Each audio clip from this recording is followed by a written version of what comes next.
আজকে যে গল্পটা পড়ে শোনাবো সেইটির নাম হচ্ছে নেকড়ের বাঁশি। একদিন এক নেকড়ে ভেড়ার পাল থেকে একটা ভেড়ার বাচ্চা চুরি করে নিয়ে এলো। নেকড়ের সাথে যেতে যেতে ভেড়ার বাচ্চা বলল,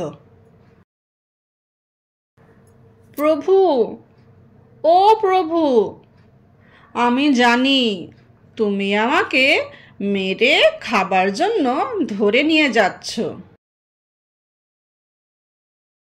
আমি কিন্তু সব বুঝেছি, কিন্তু দয়া করে তুমি আমায় মারবার আগে আমার মনের শেষ ইচ্ছাটুকু পূরণ করবে প্রভু।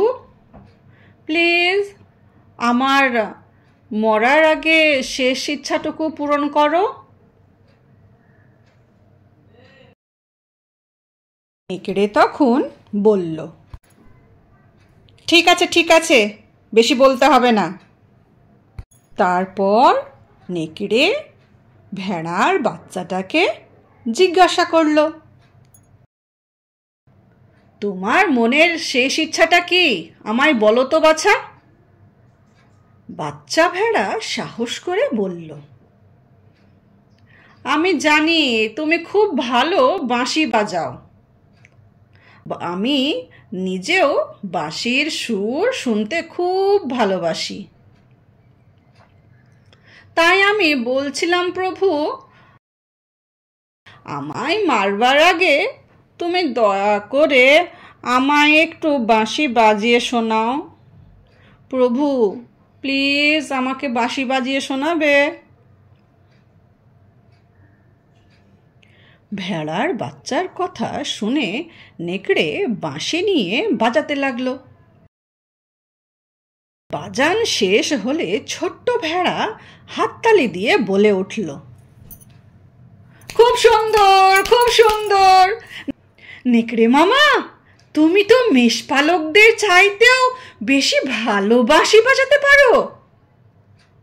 আমার মতে তুমি অন্য যে কারো থেকে বেশি ভালো বাঁশি বাজাও। বাহ বাহ নেকড়ে মামা, তুমি কত সুন্দর বাঁশি বাজাও। দয়া করে আর একবার বাজাবে? নেকড়ে মামা প্লিজ আর একবার বাজাও না। বাজাবে বলো? নেকড়ে তখন নিজের প্রশংসা শুনে খুব সন্তুষ্ট হলো। ফলে সে পুনরায় বাঁশি বাজানো শুরু করলো। এবার সে আগের চেয়ে বেশ জোরে বাজাতে লাগলো। তখন কি হলো জানো? ওই বাঁশির আওয়াজ মেষপালকের কানে পৌঁছে গেল। সে তখন ভেড়ার পালের পাহারাদার কুকুরদের নিয়ে দৌড়ে এলো, আর কুকুরের দল নেকড়ের ওপর ঝাঁপিয়ে পড়ে তাকে মেরে ফেলল। ভেড়ার বাচ্চা খুশি মনে ভেড়ার দলে ফিরে গেল। কি শুনলে তো, কত সুন্দর গল্প। এই গল্পটা থেকে আমরা কি শিক্ষা পাই? এই গল্পটা থেকে আমরা এটাই শিক্ষা পাই যে বিপদে শান্ত থাকলেই সহজেই মুক্তির পথ খুঁজে পাওয়া যায়। তার মানে কি, যখন তুমি বিপদে পড়ে যাবে তখন বেশি ভয় পেতে হয় না, আর বেশি উল্টোপাল্টা চিন্তাও করতে হয় না। তখন শান্তভাবে থাকতে হয় আর ওইটা থেকে বাঁচবার উপায় খুঁজতে হয়, ঠিক ওই ভেড়ার বাচ্চার মতন।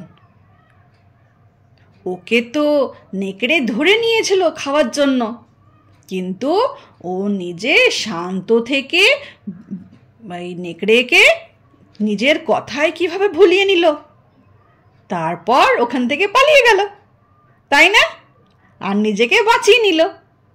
আমাদেরকেও ঠিক বিপদের সময় শান্ত থাকতে হবে আর বিপদ থেকে মুক্তি পাওয়ার উপায় খুঁজতে হবে। আজকের গল্পটা যদি তোমাদের ভালো লেগে থাকে তাহলে একটি লাইক দেবে, আর এই গল্পটা তুমি বন্ধুদের সঙ্গে শেয়ার করে দেবে। কেমন? ঠিক আছে?